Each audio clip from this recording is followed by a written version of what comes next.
When I walked into Emma's hospital room, I barely recognized her.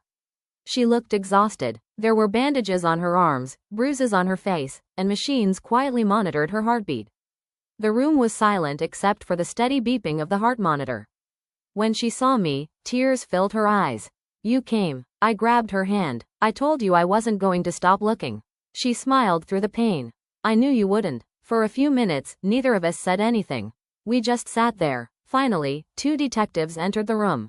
One of them gently asked, "Emma, are you feeling well enough to answer a few questions?" She nodded. "I remember more than I thought." The detective pulled out his notebook. "Let's start from the beginning." Emma explained that before she ever met the man, something had felt off. Not enough to cancel the date. Just enough that she followed our usual safety routine. She sent me his profile.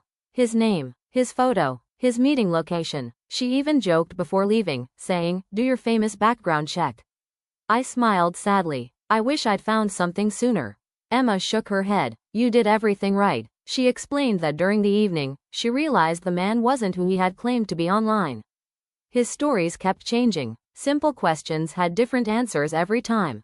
The job he described didn't match the one on his profile. Even his hometown changed halfway through the conversation. "I wanted to leave," she whispered. "But I never got the chance." She paused for a moment before continuing. "The last thing I remember clearly was realizing something was wrong." She looked at me. "I couldn't make a phone call. So I sent the shortest message I could. SOS. I squeezed her hand. It came through. The second I saw it. One detective smiled. "That message may have saved your life." Over the next several days, investigators continued putting the pieces together. The Tinder profile disappeared. The phone number connected to it was no longer active. But because Emma had sent me screenshots before meeting him, investigators had something they could work from. They also discovered the profile photo belonged to someone completely unrelated who had no idea their pictures had been stolen. The detective later told us that fake identities online can make investigations much more difficult. That's why those screenshots mattered so much. Meanwhile, news of Emma's disappearance spread across social media. Thousands of people shared her photo. Co-workers organized support for her family. Neighbors volunteered to help. People who had never even met Emma wanted to know she was okay. Weeks later, she was finally strong enough to come home. The first place she wanted to visit wasn't a restaurant or a park. It was work. When she walked through the office doors, everyone stopped what they were doing. Then someone started clapping. Within seconds, the entire office was applauding. Our manager handed her a bouquet of flowers. One coworker was crying. Another gave her the biggest hug. Emma looked around the room and laughed. "I leave for one day and you all become emotional." Everyone laughed with her. For the first time since everything happened, she looked like herself again. A few days later, we grabbed coffee together. The same cafe we'd visited months before. The one with the blue mural that had helped investigators recognize the clue in her photo. Emma stared at the mural for a long moment.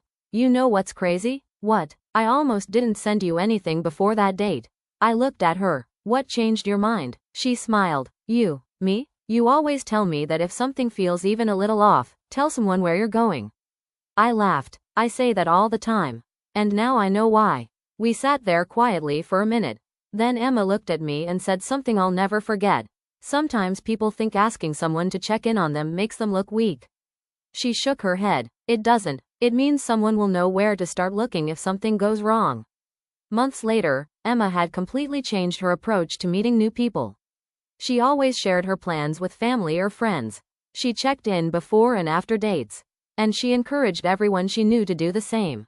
As for me, I never stopped doing those background checks. Not because I was paranoid. Because looking out for the people you love is never a bad thing. Emma still jokes about it today. She'll text me a screenshot and write, "Detective, you're up." And every single time, I answer. Because some friendships aren't measured by how long you've known someone. They're measured by who shows up when everything falls apart. Thank you for watching this fictional AI-generated story. If this story reminded you of the importance of looking out for your friends and family, don't forget to *** like, speech balloon share, and bell subscribe * for more AI-generated drama, suspense, and mystery. See you in the next story.